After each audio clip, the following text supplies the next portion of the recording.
আমরা যারা রোজা রাখি, আমাদের যদি শুধু রোজার দিনে সারা বছর বাদ দেন, সাহরিতেও পানি আর খেজুর, ইফতারেও পানি আর খেজুর, রাইতেও আলাদা কিছু নাই, এভাবে যদি খাবার দেওয়া হয়, কোন রোজাদার এমন আছে এভাবে রোজা রাখতে রাজি হবে?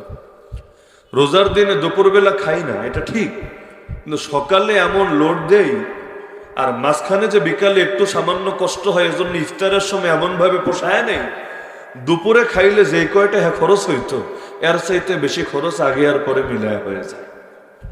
এমনকি রোজার তো একটা উপকারিতা হলো শাহওয়াত দমন হবে, নিজের চাহিদা নিবৃত্ত হবে। কোত্থেকে চাহিদা নিবৃত্ত হবে? ইফতারে এমন খাওয়াটা খাবে, কেউ যদি 250 গ্রাম খালি বুটি খায়, 2-4টা হাঁসের ডিম, দেশি মুরগির ডিমই খায়, আধা কেজি 1 কেজি দুধ একাই সাবার করে দেয়, ওর শাহওয়াত কমবে কোত্থেকে? ওর শাহওয়াত তো অন্য মাসের চাইতে গিয়ার দিয়ে আরো বাড়বে। রাত হলে আর মাথার মধ্যে চক্কর মারতে থাকবে, হায় রে কি হবে আমার এখন কপালে, এখন বিবিও নাই আমার, বাকি রাতটা আমি কাটাবো কিভাবে? তো এগুলোই তো আমাদের হালত।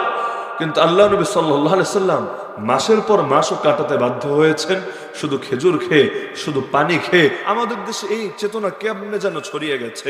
দেখবেন এই যে রমজান আসবে কিছুদিন পরে, রমজানের শুরুতে এই যে মসজিদ, এই যে সাইজের মসজিদ, মসজিদে জায়গা দিতে পারবেন না, আবার 27-এর রাতেও জায়গা দিতে পারবেন না, মাঝখানে টর্চ লাইট দিয়েও খুব বেশি লোক খুঁজে পাবেন না, তাও যা কিছু পাবেন 8 রাকাত পর অর্ধেক আবার স্থির পাবেন না।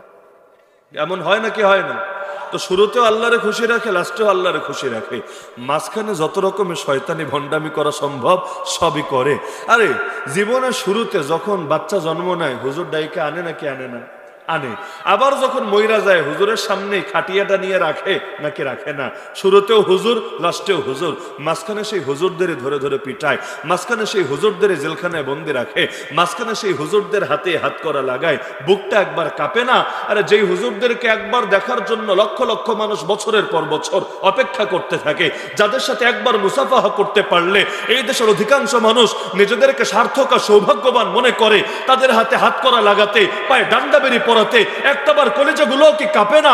এমনকি যখন তারা দুঃখে আল্লাহু আকবার বলে, আল্লাহরে ডাকতে থাকে, তখন তাদেরকে স্বাধীনভাবে আল্লাহকে পর্যন্ত ডাকতে দেয় না, মুখ বন্ধ রাখতে বলে, তাদেরকে উল্টো ঝাড়ি মারা হয়। আরে মোল্লা, আরে হুজুর, এখানে আল্লাহর নামে তাকবীর দিও না, আল্লাহকে ডাকতে মনে চাইলে কারাগারে গিয়ে ডেকো, মিডিয়ার সামনে এখানে আল্লাহকে ডাকতে পারবা না।